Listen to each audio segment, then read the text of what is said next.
Rockstar gang, what up, what up? Appreciate everyone. Join the live stream. Make sure you do me a favor. Make sure you pound that like button as you're coming in. Make sure you hit that subscribe button if you haven't already.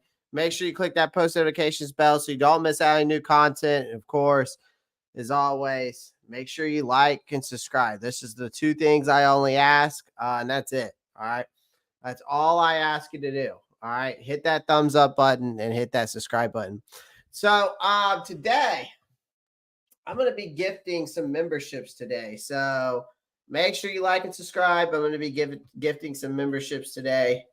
Again, lots of good stuff coming, man. Lots of good stuff coming from the Ropp Star Report. So y'all got to continue to tune in, and you'll get a lot of the good stuff that's on the way. That's on the way. That's merch. Of course, stuff going on with the NFC South Roundtable with Roundtable Sports. There's a lot going on, man. A lot going on. So I appreciate everyone. I know I wasn't live watching the game with you guys last night, but I decided to enjoy my Saturday because I feel like I've been on the go for like the past week or so. So past 2 weeks, really on the go, constantly going. I was in Tampa, then to Denver, then finally back home for some time. So I'm just glad to have this, have this time. So I just wanted to, just with the preseason games too, I don't feel like I need to go live, but some people do. Everybody's different from a content creation standpoint, but it's just preseason to me. So, but we're going to talk about it.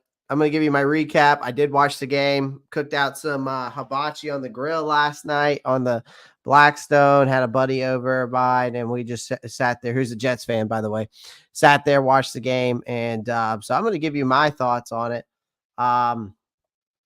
here in a second. The first thing I want to go over I want to go over Coach Canales. I want to watch Coach Canales' press conference because I did not watch that last night. So I was hoping to go over that with you guys, and then we'll watch some of the game film. We'll go over that. We'll discuss a couple things, going forward. So give me a second as I pull up the stuff, the stuff I want to talk about here. All right, now I need to pull up. Let's see here. Let's go to YouTube. Let's go over to. There they are. Let's watch the press conference.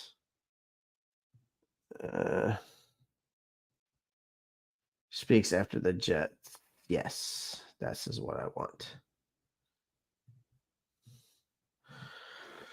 Okay, this is what I want. All right, let me pull this up. Sorry, give me a second, guys. I'm kind of like doing two things at once here. And I'm live on a Sunday, which y'all might as well go ahead and get used to that because once the regular season comes around, I'm going to be live now, unless I'm at the game, of course, I'm going to be live every Sunday.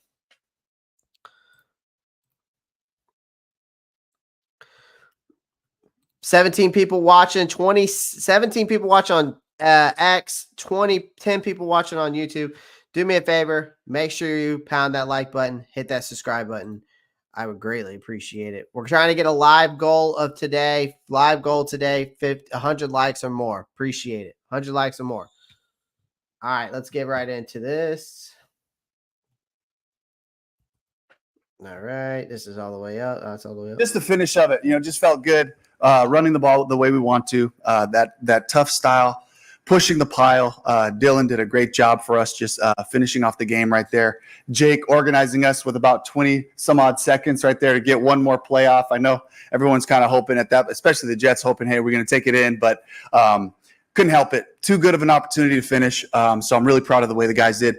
Defensively responding to adversity. 2 big returns got out. flipped the field right away, ended up in holding them to field goals on both of those. So I thought that was fantastic, the way the defense responded there. We came out pretty clean. A couple of guys to evaluate. Anthony Brown, we're evaluating something in his hand. And then Mike Boone, we thought might have had something. He came back and he would have been up at the end there. So anybody else I'm thinking of? Lamar Jackson, yeah, just being evaluated. So not a soft tissue, but something in his leg. So they pulled him out to make sure we could, get a look at it. And he wasn't able to finish. But I think that's it. Yes, Tay Davis, same thing, being evaluated. We're gathering information still right now. So we'll have more information tomorrow there. What's up, CT? Any questions? Dave, on that final drive, Yeah. just running the ball down the field, was that more about kind of just establishing the identity that you guys want to run the football, or what went into the thought process there? Yeah, a combination of two things, just giving our guys an opportunity to feel what it feels like late in the game. We got to be able to run the ball, and in my mind, I'm imagining we're in this, 4-minute world. Can we finish with the ball? Can we finish all the way through, and the guys really came together. Couple guys really got to say thank you to Mason Brooks, who just got here, 2 days ago, and then Ike Butker, who got here yesterday. So spent time with Goody, with Joe, with Kali'i, Dean Petzing, all those guys just rallying around together to make sure we got through this game. So really 4 guys that have come to us in the last week, 2 in the last 2 days, and I just couldn't be happier with those guys being able to help us out and evaluate everybody tonight. You obviously made the decision not to play the starters today. When Yeah. did you make that decision? And then we know you said you had to evaluate what you saw in practice. What was Yeah. behind that decision fully? Yeah, really just looking at the guys, the health of the full unit. We're going to get more people back. So again, this week would be another just week to evaluate. We're going to have more of those guys that would be playing with that starting group. So this could be a good opportunity for that this week. But again, it all depends on how practice goes. It all depends on the depth of the guys we have to finish games. So again, that's really just where my head was at. It's like if we throw a group out there, but we're missing a bunch of pieces, it's not really giving us the full look at working together and doing that. So I want to make sure that they're able to do that together. And so that kind of was what went to the decision. Health. Yeah. When you have 38 inactives and you can only keep 53, how does that affect how much value you can get out of tonight? Yeah, every single play, every time these guys have an opportunity to show us who they are, to show us how they can help us. We're looking for the style of play. We're looking for the tough, aggressive finishes. We're looking for guys to be heady in situations, whether it's third down or red zone or whatever situation might come up. So this is gold. This is gold for the guys that get these opportunities to play on special teams. That's a big thing for us. If a guy can cover a kick, if he can, be a reliable blocker in the return game, these things really speak volumes for our group. So love the opportunity for them. The Chuba follow-up testing confirm your earlier thoughts that it was okay? Yeah, he came out clean there. So we'll get him back out on the field this week, and we'll be able to continue to work as a group. Dave, Damani Richardson had the big play tonight, the Yeah. interception. How would you say his camp has been, his preseason has been? Yeah, I mean, for him, it's every day is new lessons, learning different coverages, leverage and all that. And the cool part about Damani is he had an opportunity tonight. He took advantage of it. Sometimes we get those ops and the guy either can or can't come up with the ball. And so he did a fantastic job of finishing that play, putting us in a good situation, getting us back on the board and really making it, a 3-point game at that point. So that was awesome. Up on that, I mean, he had a big performance Monday. He had those 2 picks there. How much especially during training camp when you're practicing so much and for so long and in hot weather, how much can that carry over to these games in your experience? Yeah, I mean, you hope to see the guys making plays, whether it's, in the receiver room or the secondary. You love seeing those guys. Okay, practice is one thing now. Can he carry it over to the game? So just a great opportunity on an overthrow, so I was fired up for him there. Talk about cornerbacks. Jameson, did he help his cause? Jameson did a great job. DiCaprio Boodle made some nice plays today. Lamar made some fantastic plays on the ball tonight. Shaw Smith-Wade was all over the field, at corner. Made a nice play in the end zone, on a go ball op, and then really looked savvy in there at the nickel spot. So that group is really making a statement for themselves as we go forward. How beneficial All right, I'm gonna pause it there. Shout out to everyone in the chat. Marcos Cash, what's up, Doug? Elizabeth Lasser, C3 Pickle, Raw Walk. So everybody, feel free to get in the chat. Love to hear y'all's thoughts. We're gonna talk more about this game here shortly, and I'm gonna give you my thoughts on basically Dave Canales and his decision to obviously. I think that's been like a big debate with the Carolina Panthers. I've been noticing it on Twitter. That's a big debate right now, whether to start the starters or not. And that question that was asked, which I think was by Sheena Quick, if I'm not mistaken. I think she would ask that question there, but I'm not sure who it was.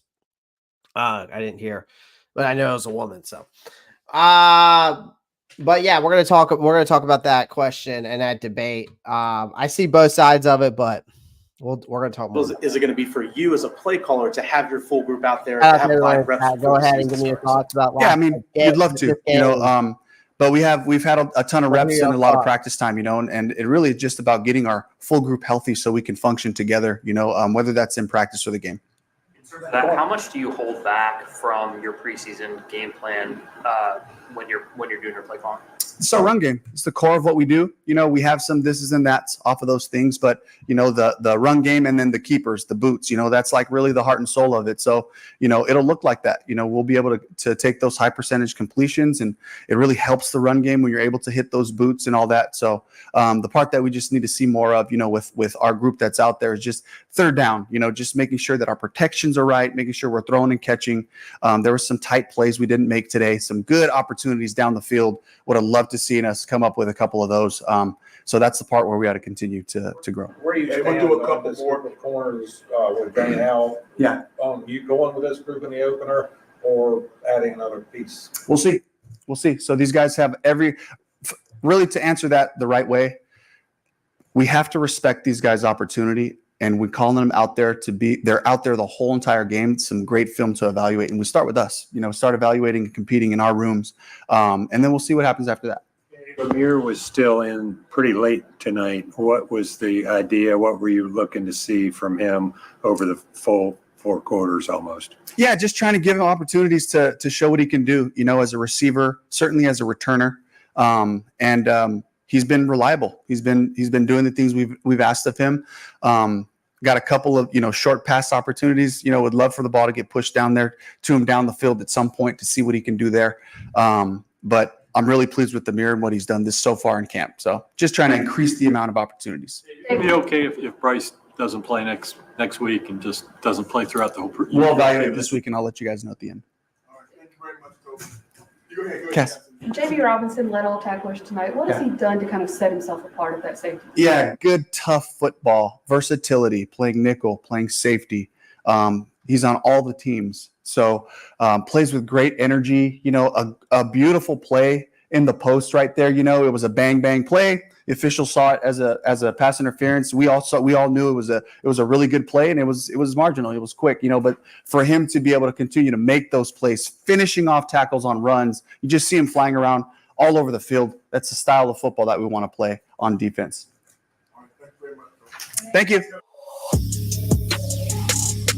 All right, perfect. So after that, really, to me, I really kind of want to settle that debate. I think because there's this debate, right, that why we need to play our starters, why we don't need to play our starters. I think that's a debate, and it's been the hottest debate, I think, swirling around this. And after last night, like the big question, obviously, before the game even started, was to play or not to play the starters throughout the week.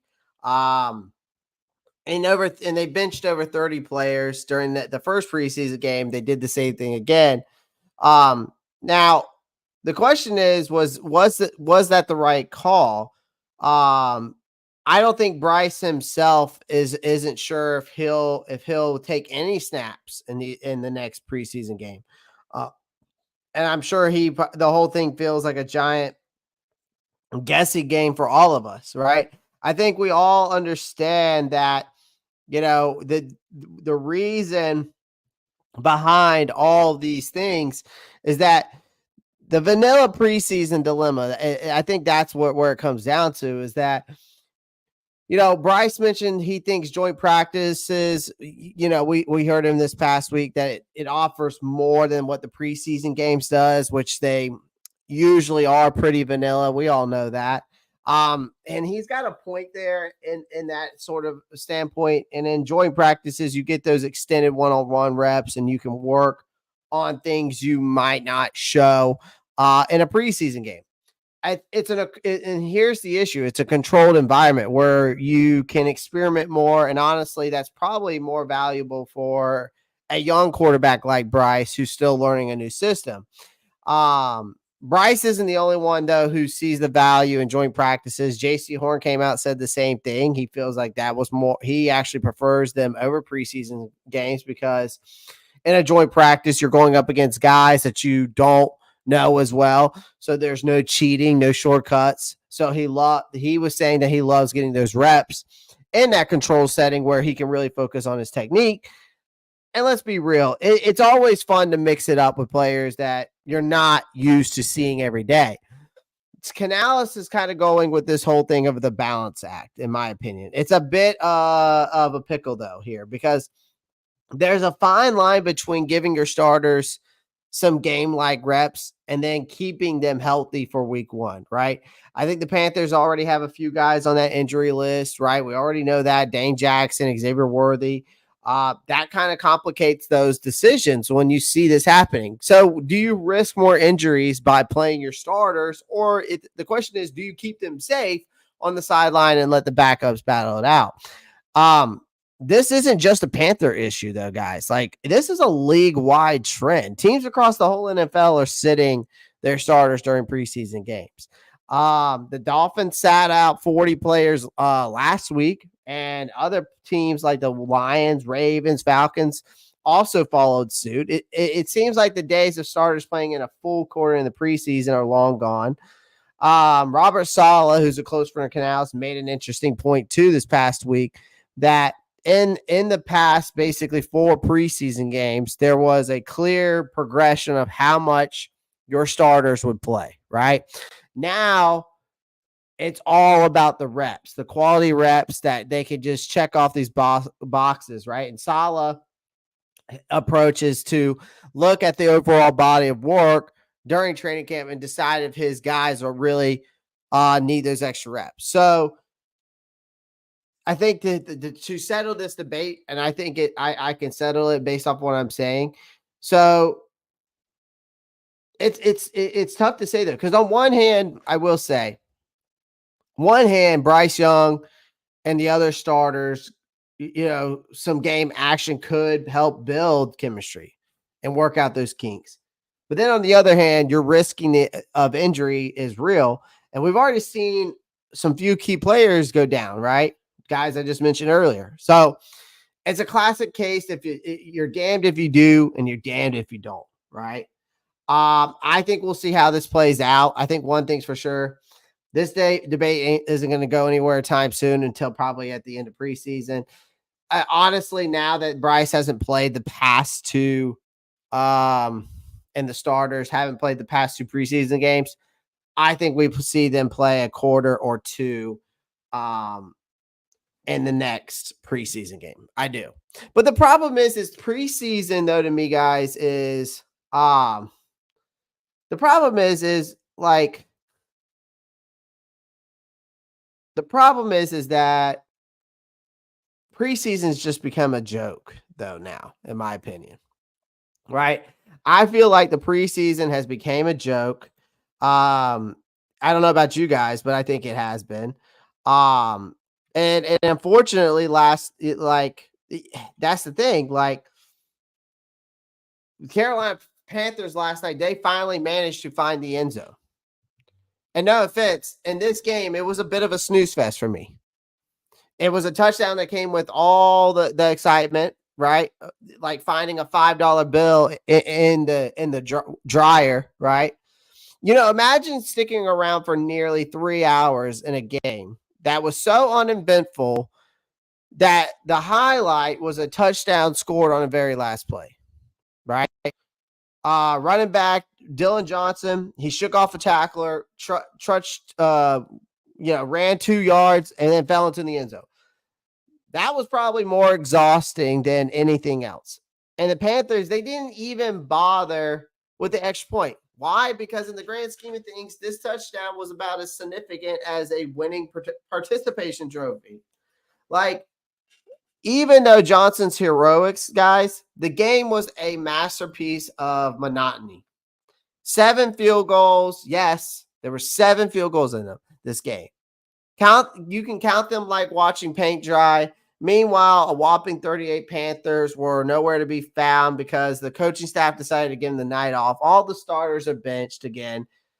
Even the Jets took the were good approach too. So, and they left their star quarterback, Aaron Rodgers, which I get after that Achilles injury, but chilling somewhere far from the field. So if you showed up to this game as Carolina Panthers fans, hoping to see Bryce Young sling some pass as well, you were treated to Jack Plummer and Jake Luton, who combined for a whopping 61 yards through the air combined.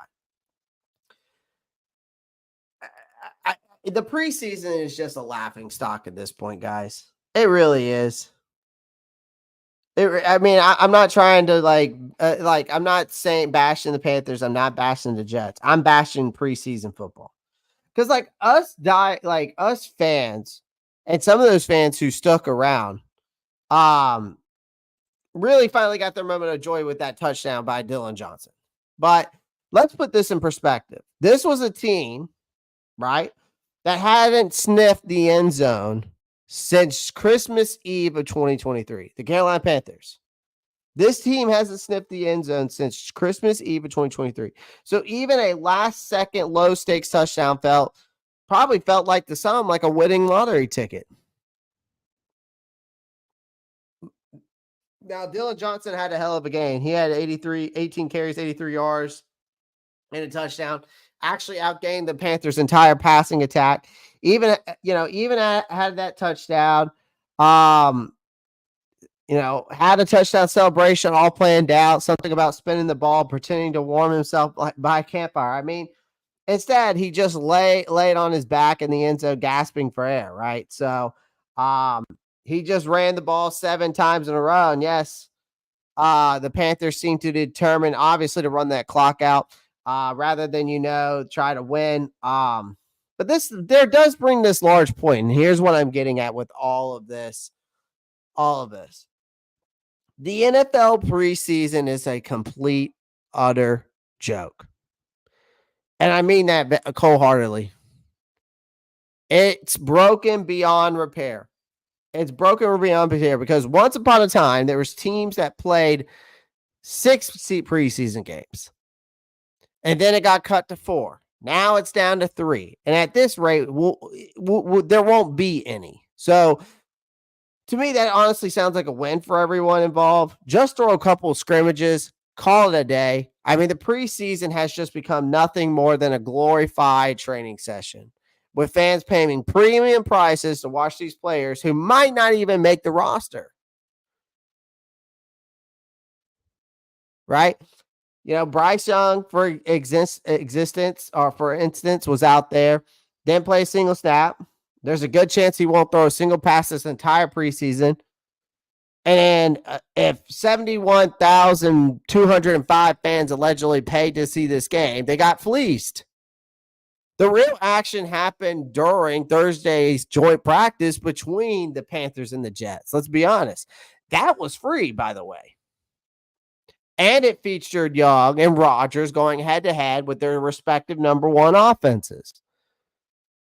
And I heard that was that seemed to be more intense and competitive. It even had 3 fights. Now to me, that's something worth watching.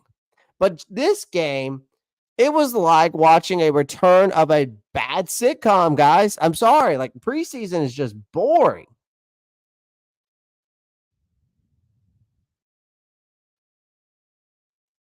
It's just boring.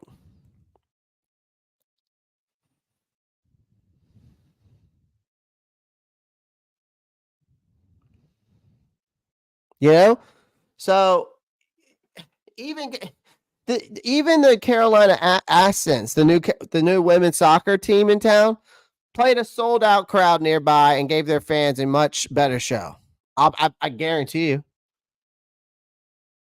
And those 10,553 fans got to see a game that mattered and not this preseason snoozers. And yeah, part of this mess is on the Panthers.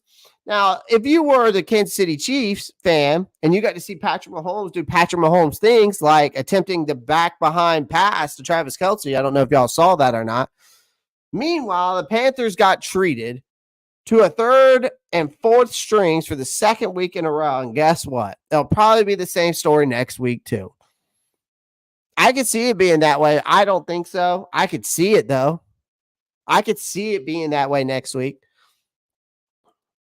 Look, I get that the rookie head coach, I get it that Dave Canales is playing it safe, but seriously, this is a 2-15 team from last year that's not playing its starters in the preseason. That's like, to me, I see both sides, but also I see it like this. I see it that it's like, that's like learning to swim without getting in the water. Make that make sense. Sure, you don't want to risk injuries. I get that on this artificial turf that everyone seems to hate, thanks to your dumbass owner. But at some point, you've actually got to play some football.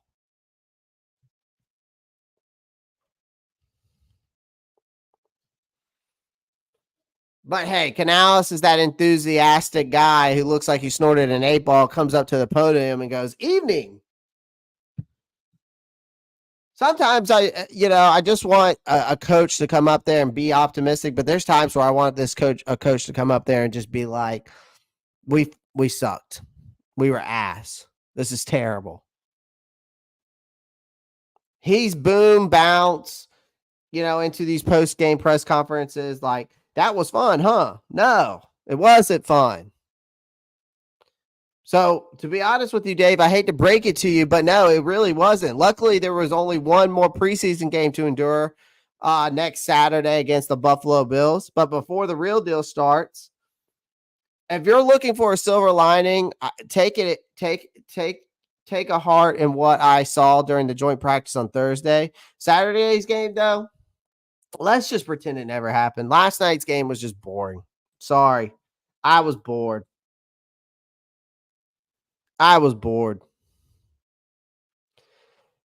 Now, I'm not sitting here, guys, and saying that, like, I think the Panthers suck. This team's ass. I'm not saying that. I'm talking about just preseason football in general. Like, this is the time that I want to see the first team reps. Like, I agree with Doug here on this comment, for sure. Doug, you're my guy.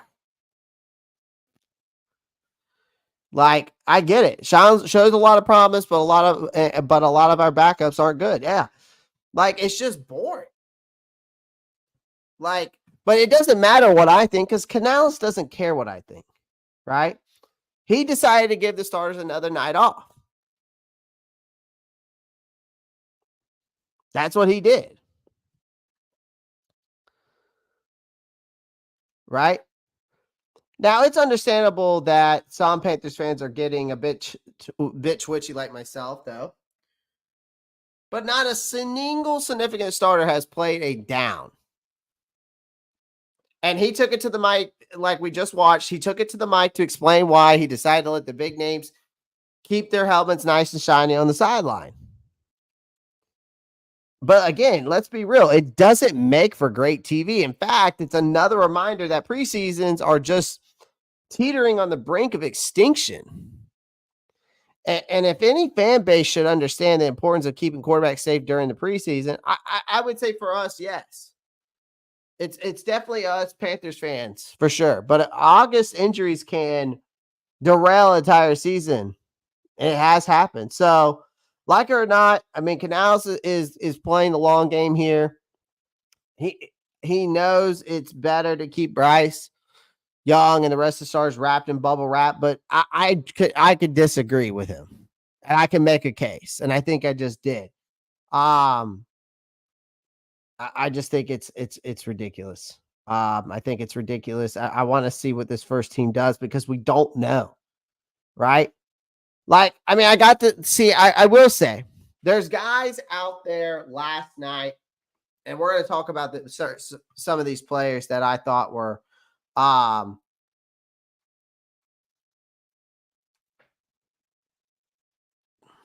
let me see what we got here. Got some comments going here. Appreciate everyone joining the live stream. 34 people watching on YouTube, 25 on X. Appreciate everyone in here. We got 62 people total. Lassiter, that's what I said the other day. Miss Lassiter, I said the same thing. It is what it is. Maybe you shouldn't expect more out of second and third strings playing for the jobs. Honestly, Pickle, I don't expect more. I just expect to see my starters on the field so I actually know what this team has instead of watching paint dry. Honestly.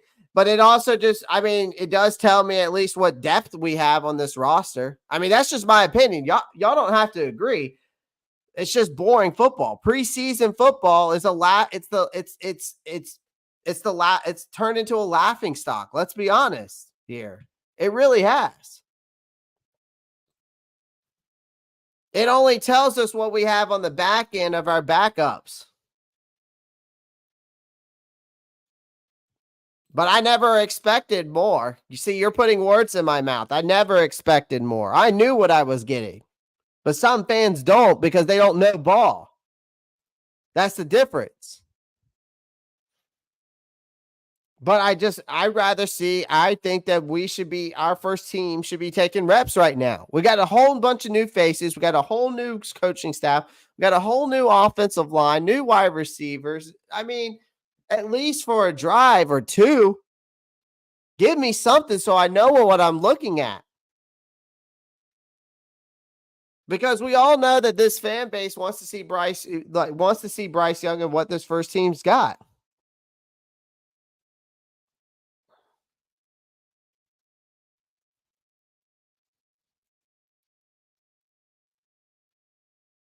You know what I mean? Like, I'm not saying that like my expectations were high. It's just, man, I just would much rather see from a first team perspective what we have because of a disastrous 2-15 season.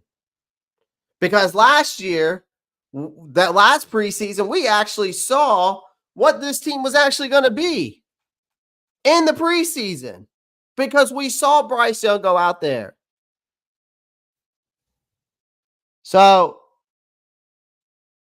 I just want to see what we have. Some people may agree with me, some people don't. I get it. I see it in the chat right now. I just want to see what we have from a first team perspective. I know our backups are ass. That's why they're backups. The best backup we might have on our offensive side of the ball, maybe Brady Christensen backing up Damian Lewis. Hopefully some of these other guys like that, like Tyler Smith, Mason Brooks, some of these guys that came in last night, shout out to them, by the way. I mean, I got to give credit where credit's due for the short period of time that those guys came in and stepped in. I do have to give those guys credit where credit's due. I will say that. They came in and helped the team out. I'm hoping that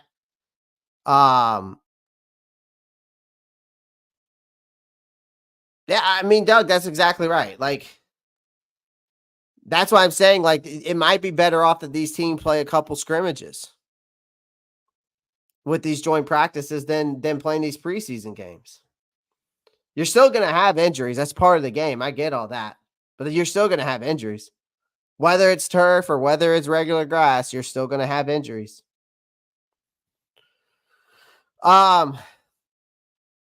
Let me talk about, let's move on. Enough to talk about the preseason. I gave you my thoughts. I see both sides of it, but I still, me personally, didn't think that I watched the full game. I'm going to watch the next full preseason game. I might complain about it. I might not. But for me, all I'm asking for is to see those first team reps on both sides of the ball. So I know what I'm going into this upcoming season. Now, again, I might not get the full juice, right, of what this team is and first team reps, even if the first team reps were happening, but at least I would get somewhat of an idea.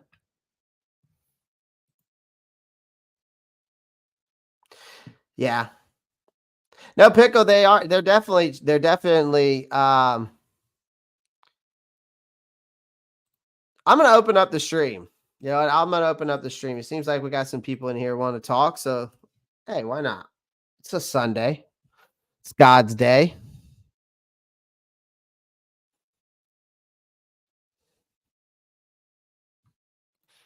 That's true. I mean, and it makes more sense. Yeah, Pickle, I mean, I know it's going to go away. I mean, I know that the preseason is going to go away.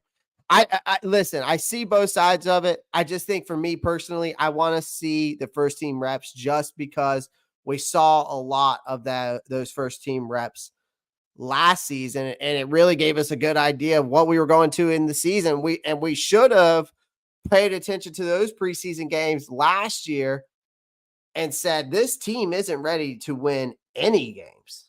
Even if we have a GM that's sitting there saying, well, we look great on paper, that doesn't mean shit until you actually see it in a game, right? So, it's just one man's opinion here, man. The Ropp Star Report, y'all know what it is, and that's just my thoughts on the preseason game, really. Now, I do got to give some shout outs to some players, though, because I will say, I did get to see there is some positive to all this. So don't worry. I'm not going to be Mr. Negative Nancy. Y'all know me. I'm not always negative. I just keep it a buck. I keep it real with you guys. And some of you agree and some of you don't. 17 people need to hit that like button. How many likes we got, Marcos? We got 38 people watching, 26 on X, 38 on YouTube. Appreciate everyone in here, man. Just smash that like button. That's all I asked for. I got a live goal of 100 likes or more, so I would greatly appreciate it. And as of right now, this is just replaying. This is all 22. That they don't have all 22 yet on NFL Plus. It takes them, like it says down there, 34 to 36 hours. But this is giving us some game film. It's just going to go through different plays of the game. Well, it's going to go through each and every drive. So thought it'd be something. At least it gives us something. Would you know who Damani Richardson, if Nick Johnson, Jordan Fuller were out there all the time? Eternal of 252. You can make a great point there. I say keep it. Make it free because it allows the lower players to get recognition. Again, that's why I say I see both sides of it, folks. Like Internal 252, I get what you're saying there. Like I'm saying, I see both sides of it. I see that we want to see what the potential we have in backups. We also want to see if guys are going to step up, right? Who could end up becoming the future of this team or starters of this team. I get that. And you also want to obviously keep your starters sideline, bubble wrap, so you don't have any injuries. But you're going to have injuries in training camp too. So really keeping them bubble wrap ain't doing no good just as much as them playing in a game, right? Even in the same thing in these joint practices. But then I see the other side of it where it's like, I want to see what this team has because, again, last year this team went 2-15, and we could see the potential of what this team really was in those preseason games. If we go back and watch those game film, we should have known that team last year was going to be as bad as it was just by the preseason games themselves.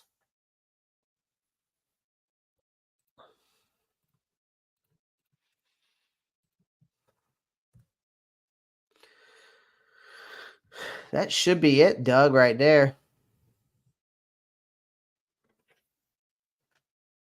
But there is some positives, so don't get me wrong, guys. Like there is positives here. Like I want to give some shout outs to some players.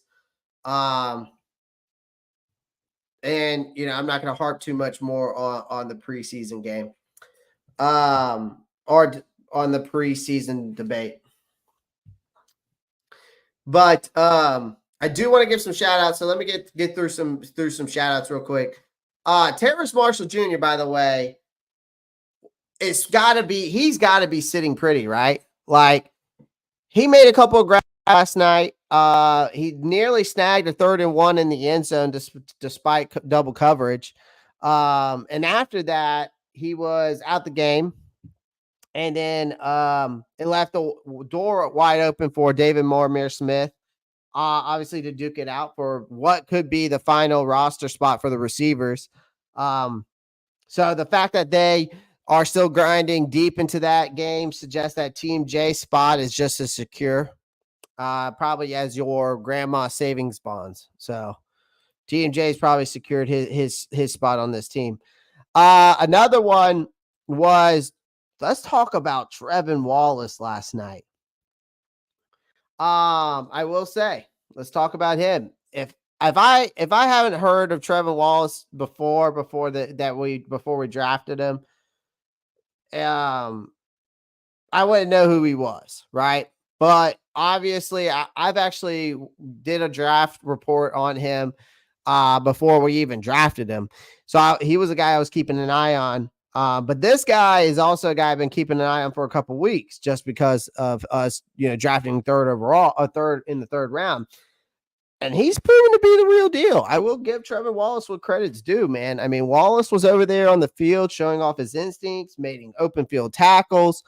It was like he's been doing this for years. So it's pretty clear that Ebro sees the potential in that kid. I won't be surprised if Wallace becomes a key player on this defense sooner rather than later if he continues to play like that. Wallace was nice. What's that, Doug? Drop another link. I dropped it, Doug. I dropped it.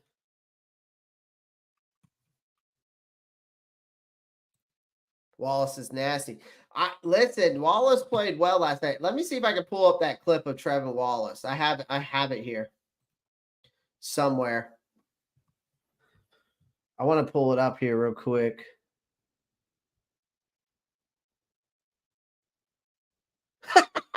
Doug, I don't know what's going on with the StreamYard lately, but it's just been nuts. Guys, do me a favor. Trying to get to this live stream to 100 likes or more. Make sure you do that. I'm going to go ahead also for you guys. I'm going to gift out today. I'm going to bless you guys today. We'll bless some of you guys today that are in the chat. I'm going to bless the chat with 5 memberships today. All right. You can become a member today. Nobody cares, Lily. Nobody cares. I'm going to go ahead. We've got 23 likes. All right. I want to get this to 100 likes. Okay. So make sure you hit that thumbs up button. Okay. Do me a favor. Hit that thumbs up button.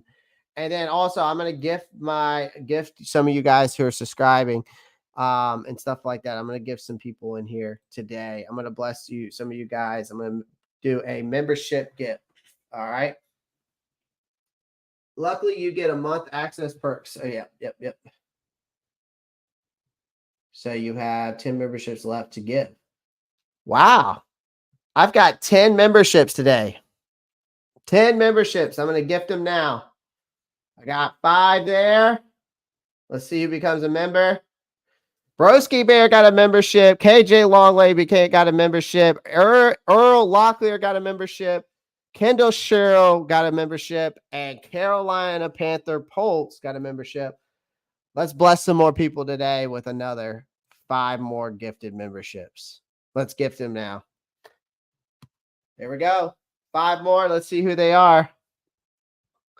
I gave 5 more memberships. Let's see. We got Jester 90 and Black Fry got one. Zach Rappaport got one. MDJ 365 got one.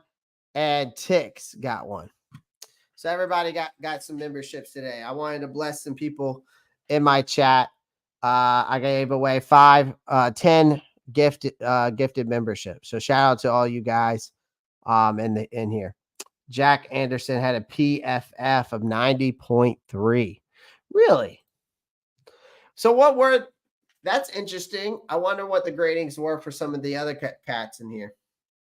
So Again, all you guys got memberships. Broski Bear got membered. KJ Longway, Earl Locklear, Kendall Sherrill, Carolina Panthers Pulse, Chester 90, Black Fry, MDJ 365, and Tillix. All you guys got gifted memberships today.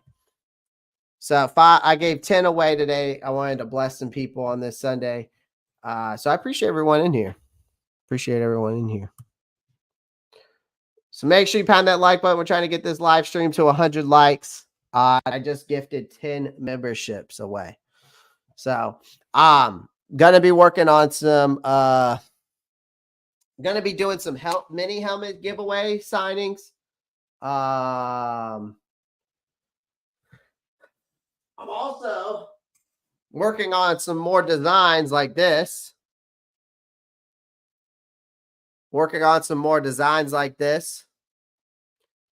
I just need to get Cam to sign this bad boy. That'd be sick, right? That'd be sick. So, and then, got some merch coming out, stuff like that. Also, don't forget, guys, to go check out Roundtable Sports. All right. Don't forget to go check out Roundtable Sports. All right. Let me find that clip of Trevin Wallace since we were on him last night talking about him. Trevin Wallace. Well, actually, here's a play. Trevin Wallace last night, though, was very dominant. He had 5 total tackles, 2 solo tackles, 2 key tackles on third down, forcing punts. Was all over the field, clearly in demand. So it seems like Trevin Wallace might be a special player, folks. It seems like he might be a special player. Some other things I'll talk about last night, too. The offensive line depth, to me, is still a bit of a headache for me because the offensive line depth, it's still a bit of a mess. Now, granted, some of these guys, like I said, Tyler Smith, Mason Brooks, just like what's his name? Someone just said it, Jack Anderson, right? Some of these guys just got here. All right. So I expected that the offensive line to obviously be a bit of a mess. Okay. Granted. Okay. Now, the Panthers only gave up 1 sack, but Jack Plummer I would say that Jack Plummer, when I was watching this game, was kind of running for his life for the most part.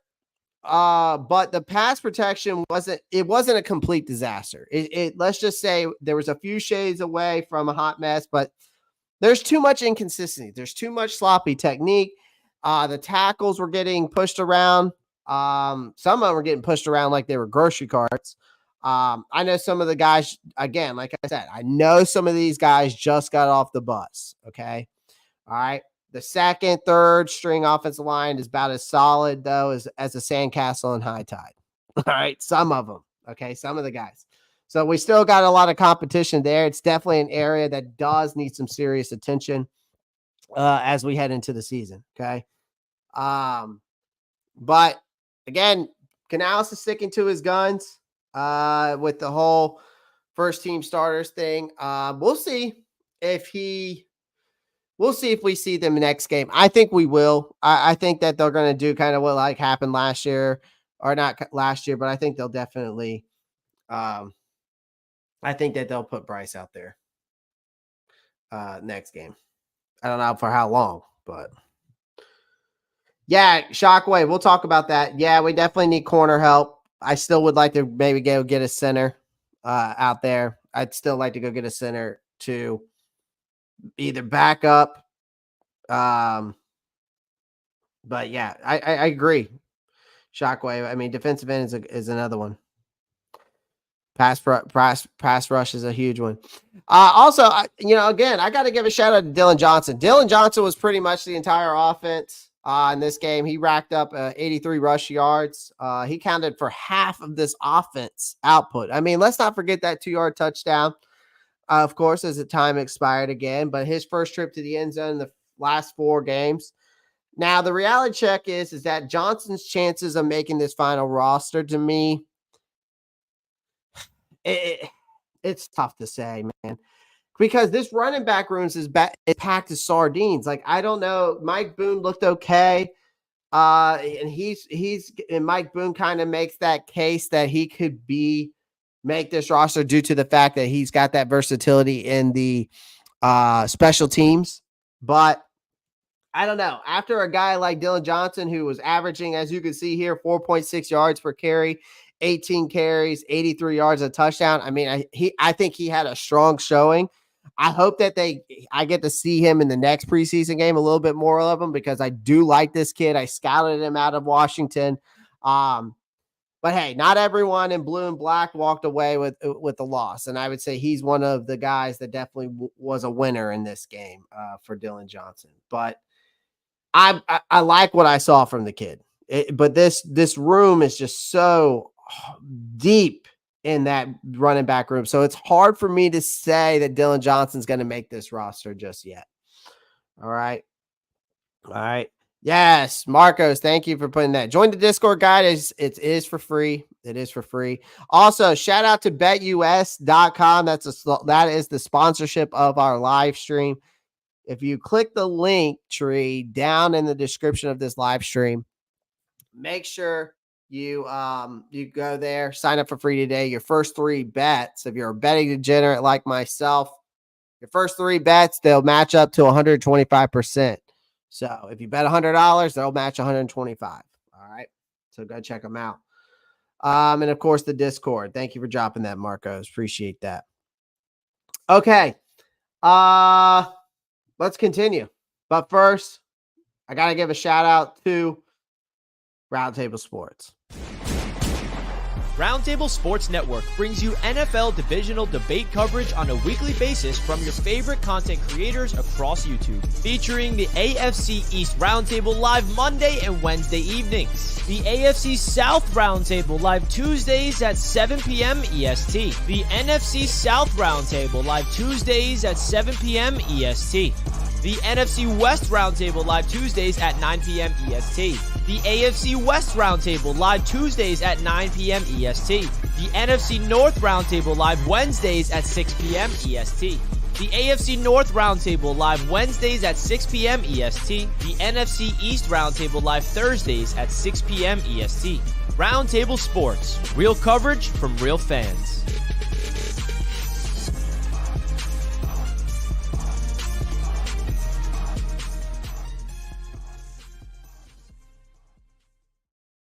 Yeah, so shout out to Roundtable Sports, guys. Gotta go check it out, man. Go over to the YouTube channel. Go check it out. I also want to show you their website real quick because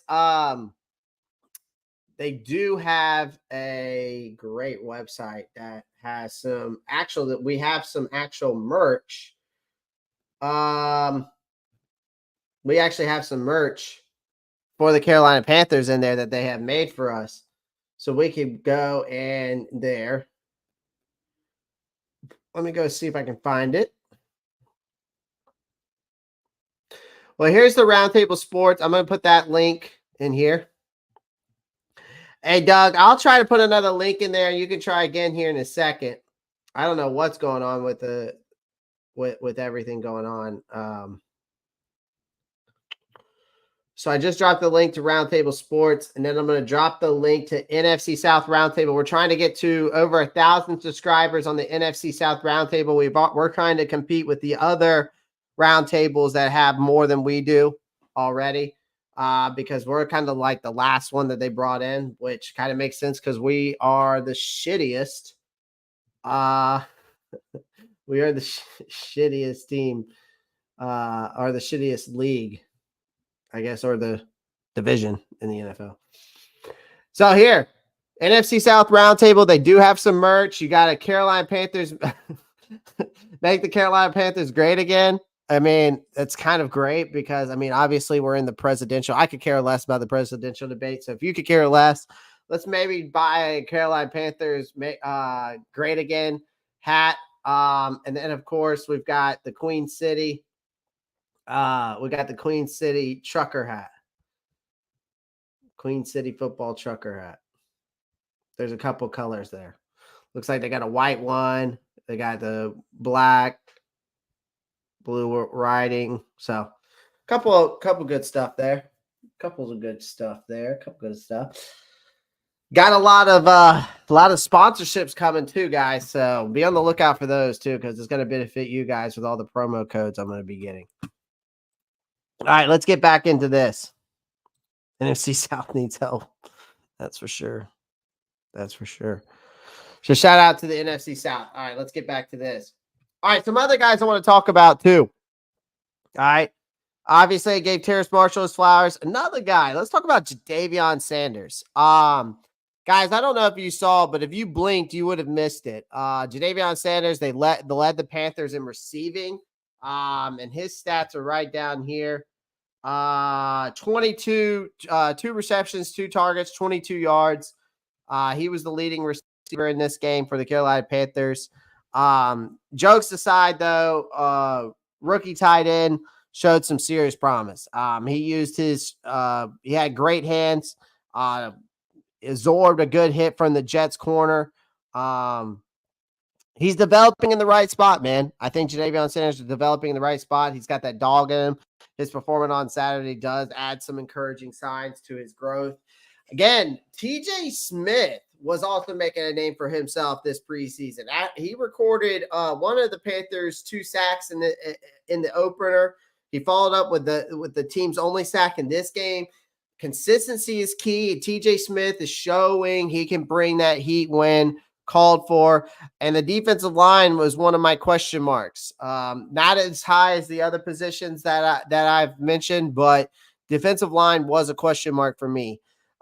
Just because we didn't see enough out of Shy Tuttle last year. Jamie Robinson's also another one. He was everywhere on Saturday night, racking up a game-high 7 tackles. He also, right now our secondary is taking some hits due to injuries. Obviously, Dane Jackson, Xavier Woods. Robinson is making a strong case for himself.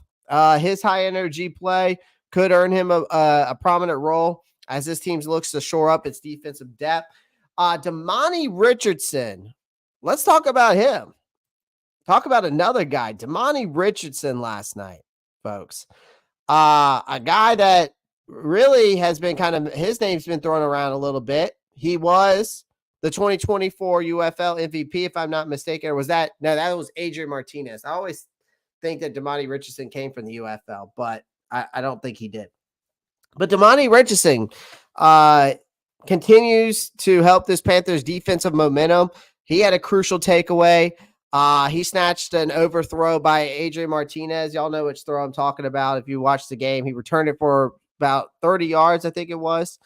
In a game where points were hard to come by, obviously, but Richardson interception was a rare highlight and a testament to his ball hawk skills. I know the scoreboard might have not been in our favor, but there was a lot of players that showcased their abilities last night. Jalen Coker got some burn.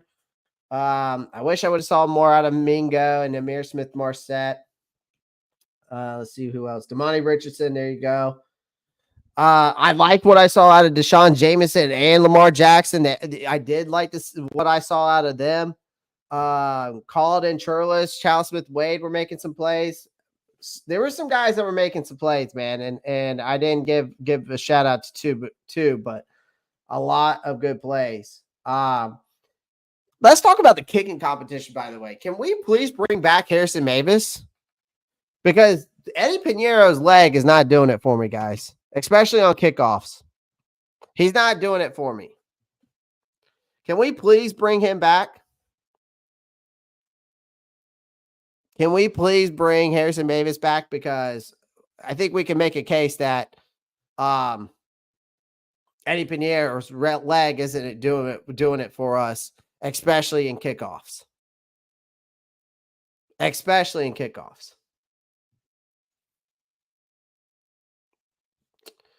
Marcos Cash, I appreciate you posting this in here. Okay, best and worst PFFs from last night's game. So let's see here. So let's start from the top. Best. You screenshotted of me in there. That's funny.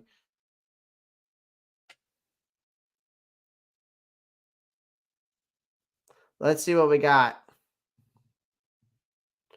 This is from Panthers. Okay. All right. I see where you got this from. Appreciate that, Marcos. I'm going to go ahead and go into Carolina Panthers Pride. Dark Wire.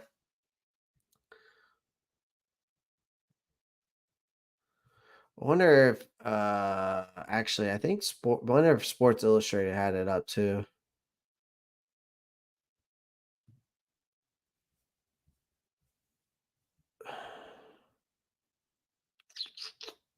Oh, okay. So can PFF though? I wonder if PFF, because I have I have the subscription for PFF. I wonder if based off the schedule we can look at their grades. Ooh, yes, we can. Hold on. Hold on. Can we do no,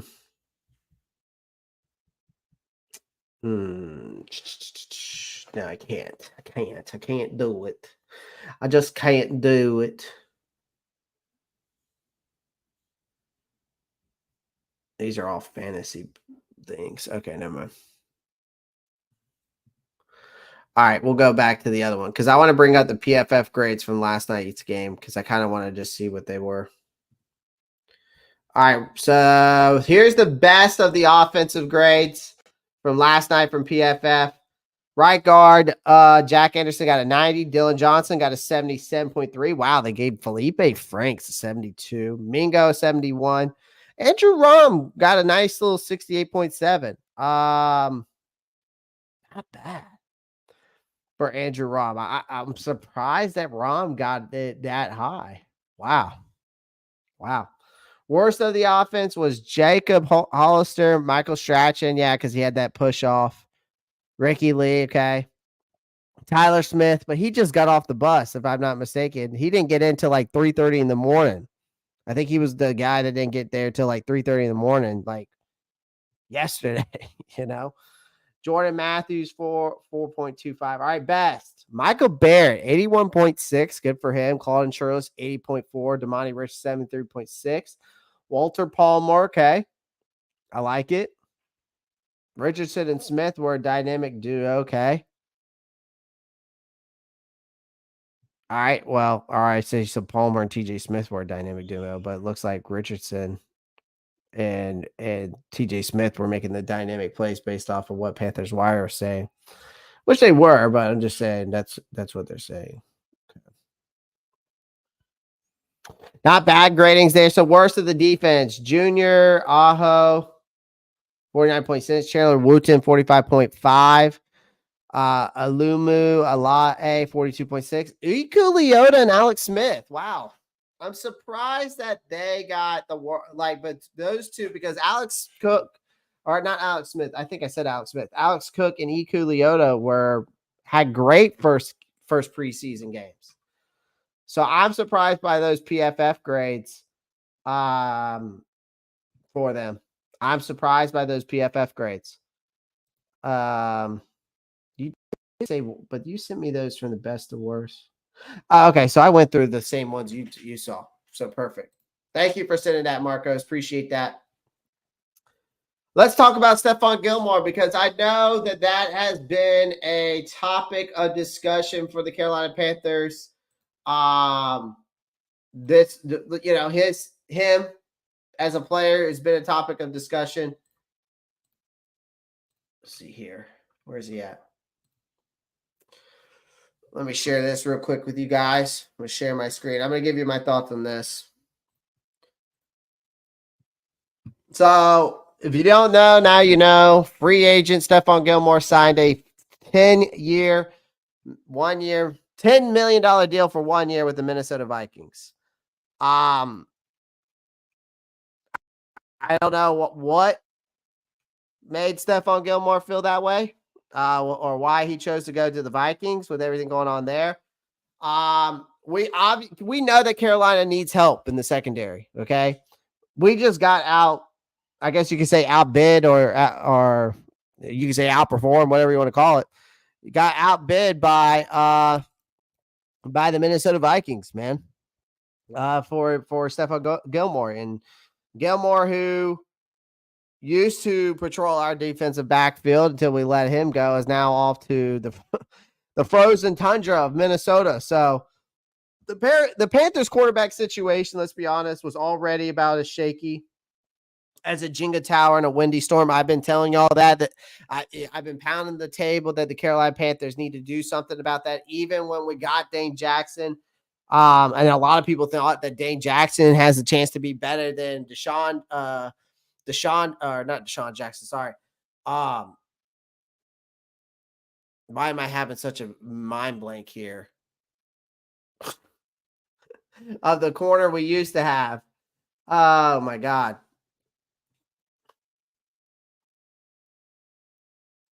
Why am I having such a mind blank of who we used to have? Why am I having such a mind blank, folks?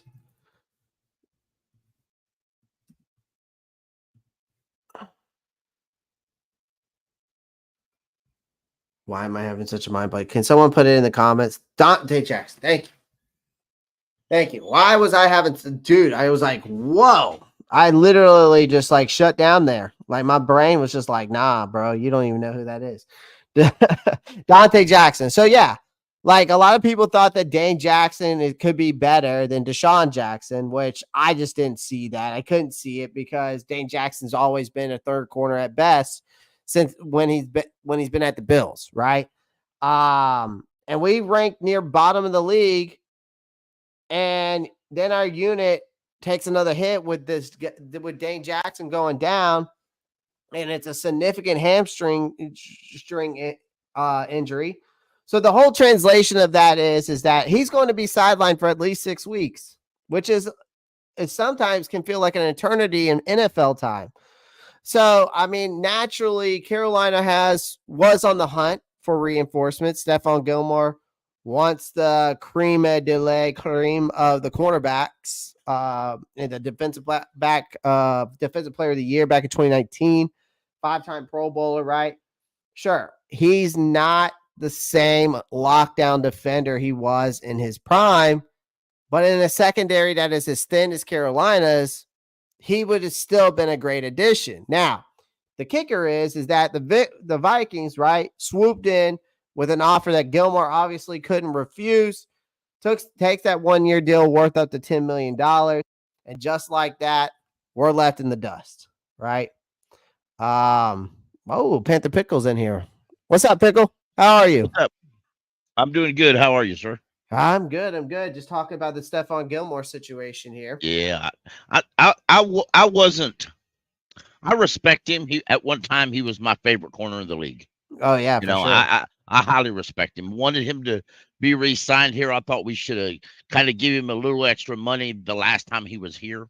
Yeah. Well, when it comes into the situation now to re-sign him, I knew I'd heard he had won $10 million, and I'm like, golly geez, he's 33 years old. He's in football world. He's an old man, right? Pretty almost walking with a walker. You know, he to 10 million. First of all, Panthers were going to have to make some cap maneuvers to get to that point. For sure. And then by the time we got to that point and we signed him, we're kind of stuck with whatever we got because we ain't got no money to do nothing else with. Right. And it was just one of them things. I just thought, okay, this ain't working. Plus, I think some of the young guys are playing really good. No, for sure. I'm not saying they're going to be Pro Bowlers. Nobody misunderstand that, but they're playing pretty good, and you never know what kind of player turns out to be to give an opportunity. That that rookie we got, when we drafted him, and a lot of people don't know this unless you've been there. I was screaming at the top of my lungs. I said, no, this guy, give him an opportunity. He'll play on the outside for you. He's played on the outside his whole life. All of a sudden he comes to the NFL. You're going to stick him on the inside and say you can't play on the outside. Give him an opportunity. So he may get that opportunity. And if I figured it up right, and I think I did, Dane's going to be out for a couple weeks of the regular season. That's a great opportunity to let one of these young guys get an opportunity to start. For sure. For a game or two. And then you never know how that's going to turn out. They may decide, hey, put Dane back out there after he gets better and say, Dane, we can put the other guy back out there. He's better than you. So you Mhm. never know how that works out. Yeah. So I'm good luck to Stephon Gilmore and with the Vikings, but I think at the end of the year the Vikings fans are going to scream foul. Yeah. But I think they missing got out on They got Sam coach being quarterback for him, dude. They going to scream foul anyway. Yeah, I mean, I think missing out on Gilmore to me could be. It kind of feels like a tough pill to swallow because I wanted to bring him back home with Clowney. Right. I mean, as for me, just because as a Gamecock fan, so I'm kind of letting my fandom take over in that kind of scenario.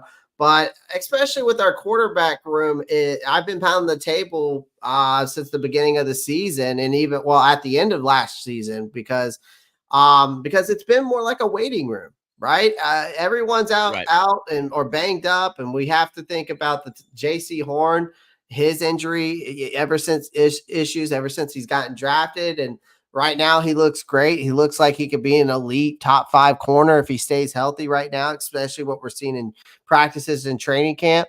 But I think the thing is that even though I agree with you to the fact that like a guy like Charles Smith-Wade and Lamar Jackson, DiCaprio Boodle, Deshaun Jameson, some of these guys that are stepping up that we're seeing, they could possibly be the future of this franchise too. But am I willing to bank on that after what we've seen? I just can't. I think that for me, it's like Gilmore wasn't going to be a game changer, right? He's not going to, he could have provided some of that stability I think we need.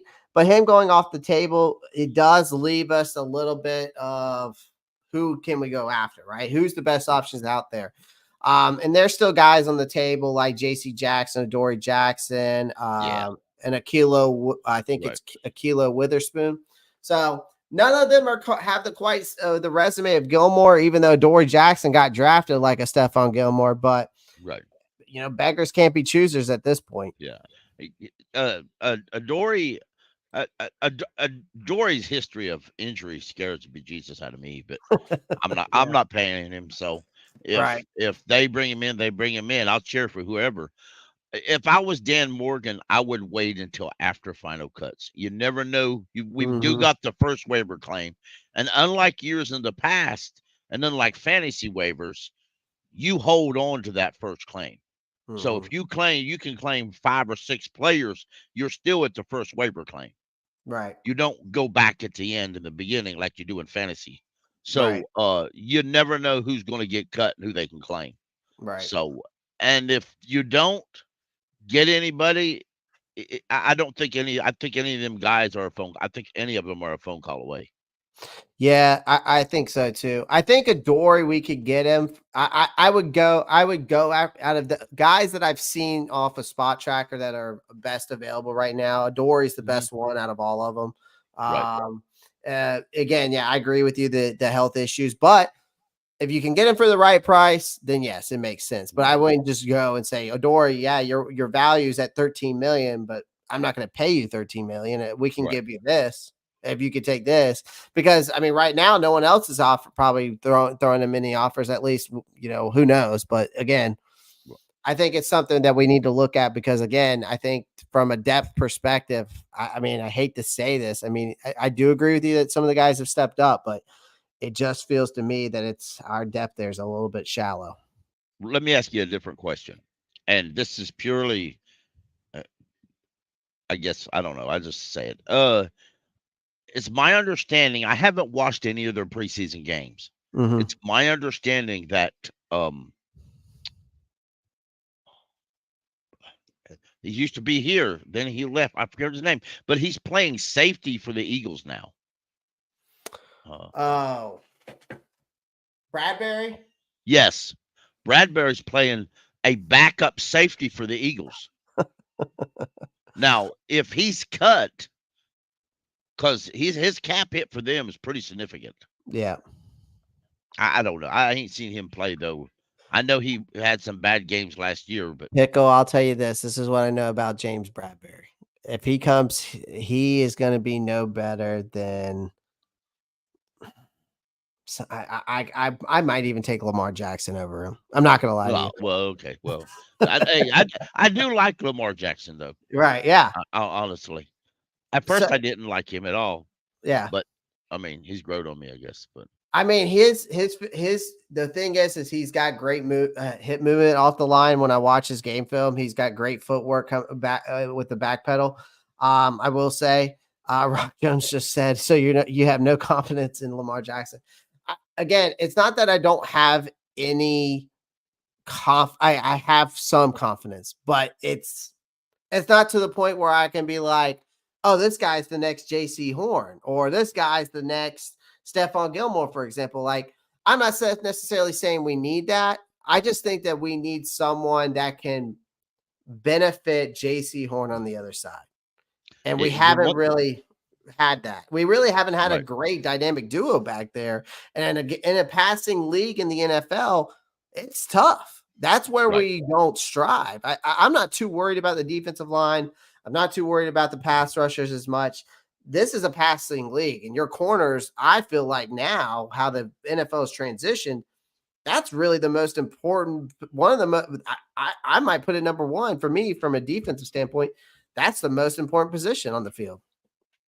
To me, the one of the young corners we have, the one guy I really don't want to see back there as a starter, or even as a nickel guy, is Deshaun Jameson. He just every time he gets beat, probably on a deep pass once a game. That sharply reminds me of Dante Jackson to me. He's just all over there. I don't want him. I just don't. But but I think it's going to be interesting. I'm not too much upset about this. I was about the starters not playing, but I think the corners are predicated on the amount of pressure we can get off the line. You know the old saying, a good pressure will make a bad cornerback group look good. Yeah, and that's true too. Like I see your point there too. Like I can see how that's something else too. Like again, it's just I think that like for some of us, right? It's like I've seen Panthers fans are just like this whole offseason was trash. That we didn't do anything right. Like of course we have those negative Nancy's out there, but like I didn't expect them to. My expectations were not high, and my expectations still with this team aren't high until proven otherwise. But I definitely get your point that a good pass rush can make a below average corner room look good for sure because you're putting the pressure. Quarterback could obviously make a bad read or make an inherent throw, and next thing you know, it's picked off. But again, we're not seeing enough of that pressure, right? At least from this perspective. And again, we don't know because we don't know what the first team reps. And so and it was like like that comment you made is like you can't have expectations for a second, third string. And I don't think I had expectations of that. I'm just thinking now at this point, it was just like when I had Doug, What's Up Doug, on my show on Friday. Or was it Friday or Thursday? The joint practice. Was that Friday? Thursday. So Thursday I had him on and he was just like all hyped about how great it was. It was better than the preseason games. And obviously I think they're going to get rid of these preseason games because they are becoming a laughing stock. They are.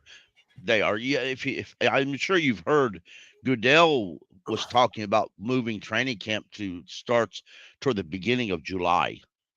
Eliminate all forms of OTAs, starting training camp at the beginning of July, and then eliminate all the preseason games and just have a few scrimmages. Which the Jets, in fairness, all three of their preseason games are after a scrimmage. They've scheduled 3 scrimmages, or 3 joint practices, rather, not scrimmages. 3 joint practices with every preseason game they have. So they're trying to jump the gun on that. So yeah, and so it's just like it seems like that's more beneficial from a technique standpoint, and it's also because you're not. It's like you're almost not. It's like going to class and not and taking a quiz and not cheating. Like you're able to kind of study some of these guys, but then you go out there do the joint practice. You get to you're not practicing with the same guys every single time. That unfamiliarity definitely helps with those techniques. So I think that's great. I mean, obviously preseason does have its benefits, but you're going to have, and then people are like, well, you're going to take a risk if you're putting your starters out there. You're taking a risk when they're playing even in training camp. You're taking, I mean, yeah, we've got guys that have gotten injured. Like, if I'm not mistaken, Jordan Addison out of Minnesota, he just got injured and it was training camp. So it's like, it doesn't make a difference. Yeah, in reality right now, it's all up to the coach. It's the coach's decision. It's like, I'm going to play this guy or I'm not. It's all up to the coach's decision. We can have our conversations, but hey, he may go through it now and say, I'm not playing any starters this whole preseason. And then we go out and lose 3 or 4 games, and he may not admit that. He may say, okay, maybe we should play him a little bit. A lot of coaches back when a couple years ago, they were going through that. Do I play him or not play him? Some of them didn't play none and then said, okay, they look too rusty the first couple games of the year. We're not going to do this no more. And some teams like the Rams just decided we're never playing starters in preseason. So it just varies. Yeah, and I think my argument though to the starters thing though is that we saw a lot from last year's preseason games of what that team really was going to be in those preseason games last year. We didn't pay, and I didn't pay enough attention to them. We didn't. Until I agree with you. I didn't either. I was following everybody's hype. I just like a little puppy dog. Wherever somebody hyped up, I was right behind them. Exactly. So it's like, that's why I want to see what we have now, because it's like, at least I can get somewhat of an idea of where we stand from both sides of the ball. I think the defense is going to be fine. I do. Besides, again, like I said, because of Evero, even though I don't like, I'm having somewhat of a concern with the cornerback depth, but when I look at the rest of the defense, I'm okay with. But the offense is where I want to see. I want to see if this offense truly can thrive, like Bryce can truly thrive in this offense, that new offensive line. Can we actually see how this offense is going to look like going into the season? Right, exactly. Yes, exactly. That's what I want to see. And I don't think we're going to see it this preseason, which hurts, but our first couple games of the year last year, I looked at the guys on the pod and I said, folks, we knew this going in. We some of us are veteran fans. We should know better than this. Some have been watching these Panthers for over 10 years. We know better than this shit. We know better than get ourselves suckered into this, but we did. So that's life. I like what they've done this year. I am concerned about the offensive line not being together, where Lewis is missing some practices. That's huge. But I was concerned more about Icky, but from my understanding, he's looking a lot better. But at the same time, Taylor Moton's given up some issues too here lately, but that may all be gel issues. So as soon as they all get together, Yeah, I think it's also, I think with Icky, this wide zone scheme that Canales is going to run is going to benefit, right? Especially because he's known for, when he came out of NC State, he was a decent pocket protector coming out of NC State. He had decent grades. He had a decent draft overview, but in that area, but his main strength is run blocking. So, and that's going to be benefit him a lot. Now, Taylor Moton, I'm wondering, I agree with you. It does concern me with Taylor Moton. I don't know if that's an age thing. Or it's a gel thing. Is Father Time catching up to him? Because again, he is 31, right? 31. He makes $30 million this year and next. Yeah. And that was a guy whose contract needs to be restructured, I think, too, if we want to try to get some of these guys off the waiver wires, but they're not going to do it. So, it is what it is. But, I mean, we'll see. I think the offensive line, I think you could be right. It could just be a gel issue because Damian Lewis has been out and Robert Hunt got knocked off the field in the last joint practice, but then came right back, luckily enough. So it was just a little minor, I guess, whatever it was. So, it could be that. I think the thing for me is again, it's just I just want to see. I think my argument was today that when I was kind of going off there for a little bit on my rant was that I just at the end of the day, all I want to do is I want to see what this offense first team looks like. That's it. Yes. I do 100% understand. If I could just peek into it and understand and know what they're doing, I would be able to take a big sigh of relief and understand it. But yeah. And Doug said it because he was at the joint practice.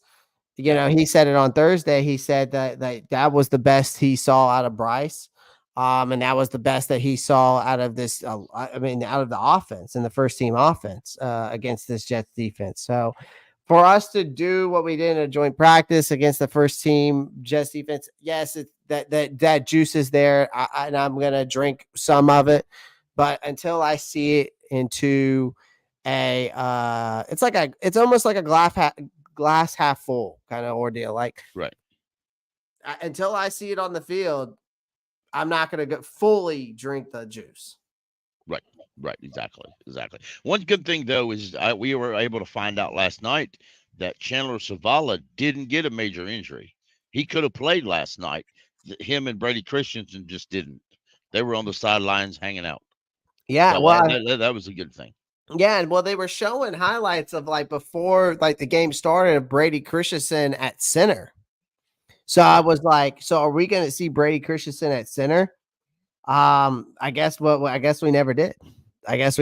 So, exactly. So it's interesting how they're swinging these guys around.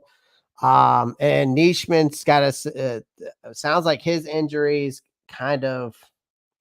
it sounds like it's up in the air because he was supposed to be our other swing tackle. So I guess we'll see when it comes with those guys. Yeah, I mean, injuries are going to happen. There's still some depth issues that I would like to obviously address. But bringing these guys in Mason Brooks looked good. He had the highest Jack Anderson had the highest PFF grade out of our offensive line. The guys that we just brought in. We got Mason Brooks, and then we got Tyler Smith and someone else. I don't know if it was Mason Brooks or Tyler Smith that got in at 3:30 in the morning, Saturday morning, and then comes out there on the field. So I don't know.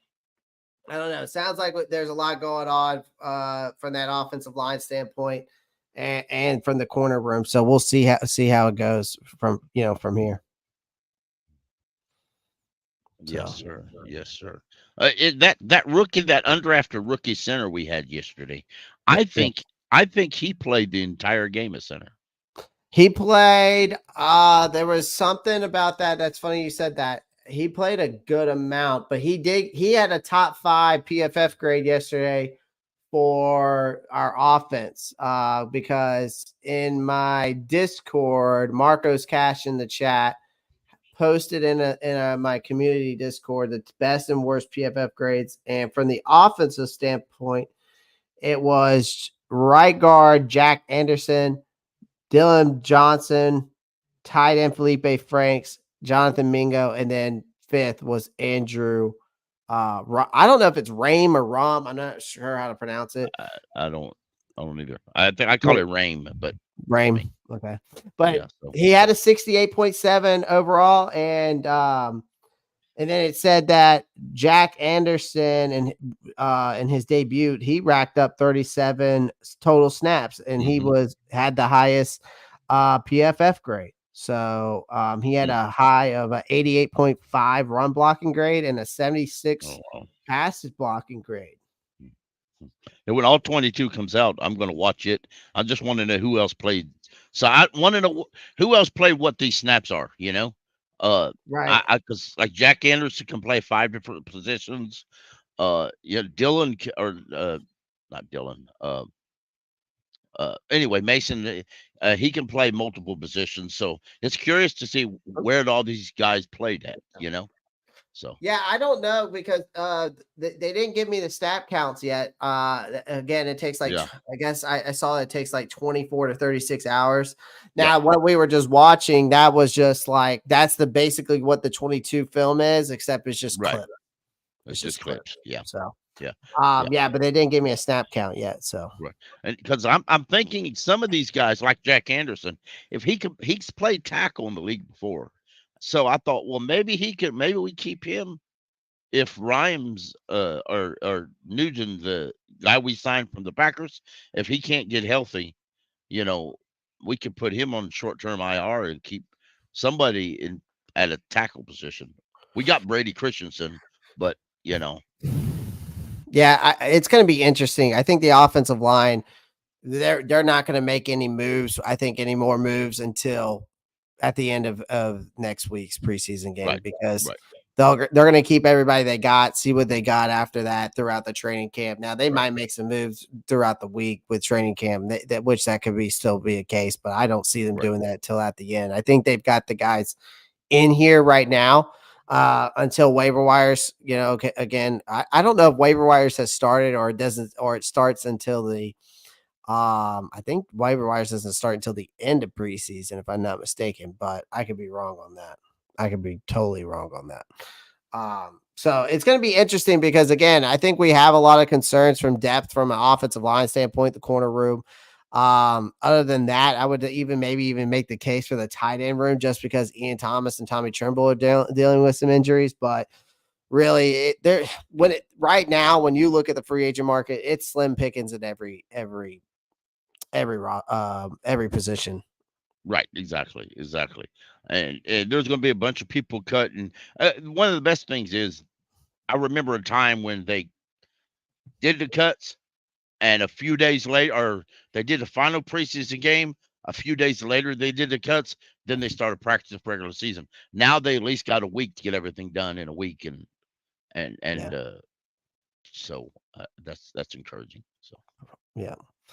Well, Pickle, I'm going to get off of here. I appreciate you stopping right, by, man. Stop by me. anytime you'd like, man. If I'm live and I put the stream out there, stop by anytime you want. All right. Thank you, brother. Appreciate it. All right. Appreciate you stopping by. You have a great day. You too. Bye-bye.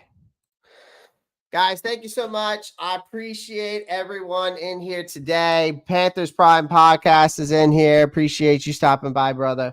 What's up, Doug, Josh, Austin Wright, Supernova Moore, Dom 34. Shout out to again, guys. Give Panthers Pickle a absolute round of applause. You can find him on Twitter. I know I think he's, if I'm not mistaken, he's big on Twitter. But you can also see him on Panthers Podcast on Friday. I know that he's on there all the time. So shout out to Panthers Pickle for stopping by. All right.